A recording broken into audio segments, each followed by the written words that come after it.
Chapter 1, Shloka 12. Snapshot. A lion's roar can rouse courage in weary hearts.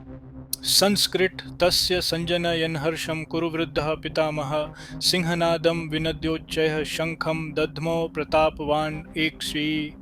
Transliteration. Tasya sañjanayan harṣaṁ kuru-vṛddhaḥ pitāmahaḥ Siṁhanādaṁ vinadyocchaiḥ śaṅkhaṁ dadhmau pratāpavān. Meaning, then, the great elder of the Kurus, Bhishma, roaring like a lion, blew his conch loudly to cheer Duryodhana. Then, seeing doubt in Duryodhana, Bhishma roars, his conch blast echoing authority and rallying the army.